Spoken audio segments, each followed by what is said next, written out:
Just one can. And we're not even talking about the 36, 42, 46-ounce sodas.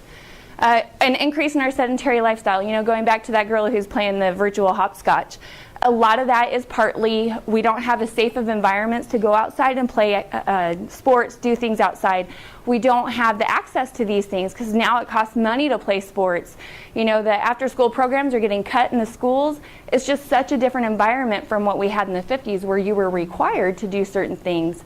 It's just so different. And so some of our sedentary lifestyle is the fact that we have single parents who aren't able to get you outdoors safely. There's no one there to supervise you. I mean, you guys are kind of older, you don't have to worry about so much. But it's just challenging. You know, overall, we just have a different environment than what we used to have in the 50s.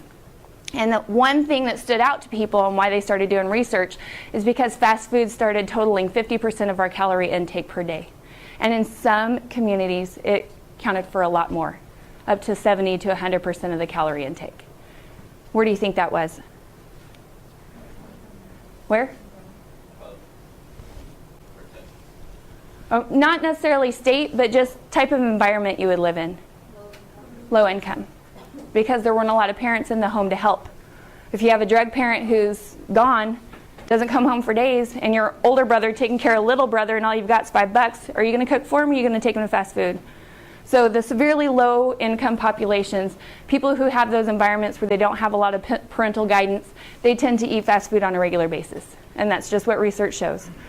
Some adult combo meals account for 150 to 200% of your total daily intake. As teens, not so much, because your calorie needs are at the highest because you're growing. But for kids, it's definitely much higher. So if they're eating an adult meal, they're getting more than what they need just in a day, in one meal. So it definitely has an impact on how much we take in. So I thought this was funny because it brings us back to how media kind of started. This was the first. They used to do paper ads. They didn't have TV commercials for this kind of stuff. But what does the title say? How many people believe that TV benefits us?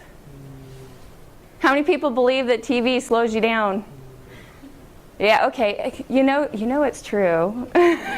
I'm assuming everyone secretly raised their hand. But you know that when you're sitting watching TV all day, you feel more tired by the end of the day, right? Yeah, you're less likely to go out and play soccer or do something. It's just tiring. So tiring watching Real Housewives of Atlanta. Okay. So basically the media influences. So our commercials are marketed to kids and teens. They do cartoon characters, toys, different things like that. For college athletes, they start selling sexy, you know, like the girl in a bikini eating the hamburger, because yeah, that happens all the time. And mentors in pro sports, they tend to market big time on that. And then low-income adults, they tend to sell the value meal, family, fun, and happy, and sometimes healthy, but most of the time it's the fun, it's the happy, it's your birthday can be had at McDonald's type thing. Okay, do I just press the... One more click. Okay, so this is a commercial from the 70s. Nope, it didn't. Right there.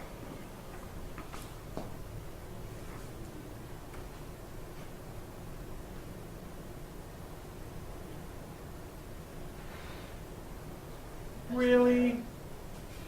Do you still have them up on the other screen?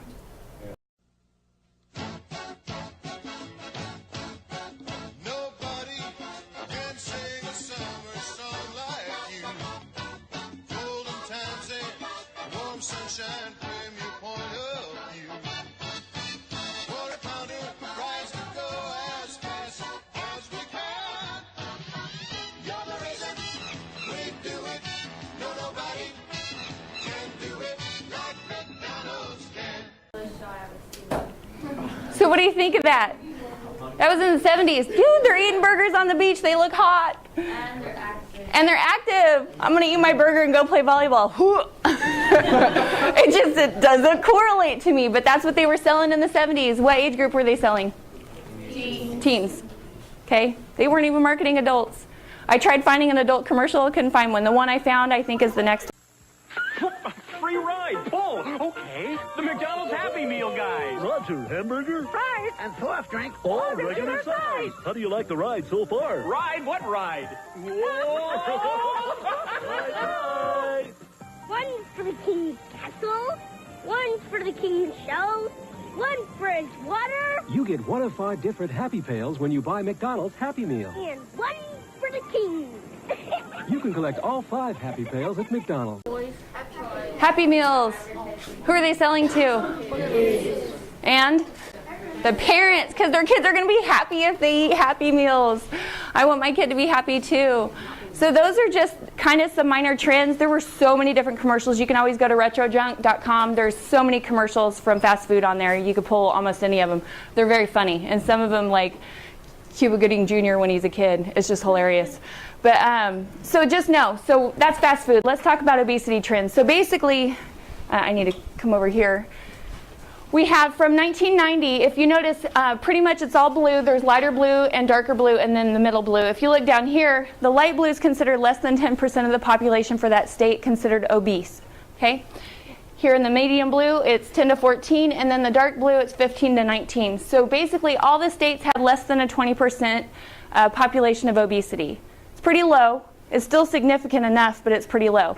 They didn't start collecting data until the 80s for adults. They didn't start collecting data for kids until later on when there started becoming a bigger issue with that. So we didn't even have documentation in the 90s and the 80s based on obesity for kids because it just didn't exist. It was less than 1%. So it's a recent trend, mind you. But for adults, if you go to 2000, so within 10 years, we now have almost all the states minus one, which is 10 to 14%. So most of them are between 15 and 24%. So almost 25% of their population is obese. And in 2010, take a look at that.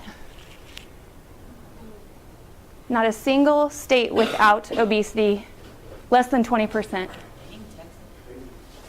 Yeah, some of them over 30. Southern food, fried. Okay, also environment.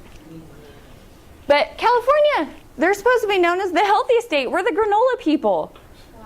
Kid you not. On the East Coast, that's what they call us, granola heads, okay? 20 to 24% obesity rate. They do. I even got called one when I went there. It's okay, I don't mind. Crazy? Just kidding. I'm just kidding. New Yorkers, they're cool. But no, it's significantly changed, obviously. There's no lying about it. We can't deny it anymore, right? This is adult population. Okay. So media influence, there was a study produced by American Dietetic Association in 2008 that showed that media had a direct influence on our obesity that has doubled in the past 2 decades. All those trends that I showed you, how they decided to do their marketing, has been the last 20 years. So everything they've been doing to target kids has worked. It's worked. And we're being lied to because what they're not telling us is the direct link that it has in obesity. And they don't want to acknowledge it because that would mean they have to change the way they practice. They would have to change the food they prepare. And the cost is so low, they can't afford to change it. Because if they do, it'll kill the cost on the food, and then not as many people are going to buy it. So they need it to stay the way it is, because that's what works for them financially. Okay, but research shows that food marketing influences children's food preferences, their consumption. So they're influencing mom and dad on what they're getting, and then obviously their health. So I want to show you this. This is the first trend we had for obesity in kids in America, and this was in 2000. Only 2 states with less than 10% childhood obesity. Look at California. What the heck did we do? Where did the granola go? Seriously, did we ever eat it? No, just up in the Bay Area. It's profound to me how significant it really is. And if you look, that's greater than 20%. That doesn't even tell you how much we have. It's just significant enough in the U.S. that we need to do something about it. So there's been a lot of research and studies that go into that. So how does fast food influence these trends? So I know people want to argue that it's not fast food, it's really our choices. But even when you make a choice that's as healthy as can be at fast food, it can have a detrimental effect unless you're minimizing how often you eat there and what you're choosing. So meals, because of the portion size change, has increased the meal, just like the hamburger, soda, fry thing, a minimum of 200 calories per meal. That's the minimum. That's not the double patty, that's the single patty burger. That's not the big quarter pounder, that's the small Happy Meal one. Okay, 10 calories in excess of daily needs will cause you to gain 1 pound per year. If a burger, fry, and diet soda, not even a regular soda, are consumed once a week, you can gain 2.5 pounds a year. That's not a big deal, right? Because you're growing. Get lost in the mix. How much do you think you'll gain here? If you eat fast food 3 times a week,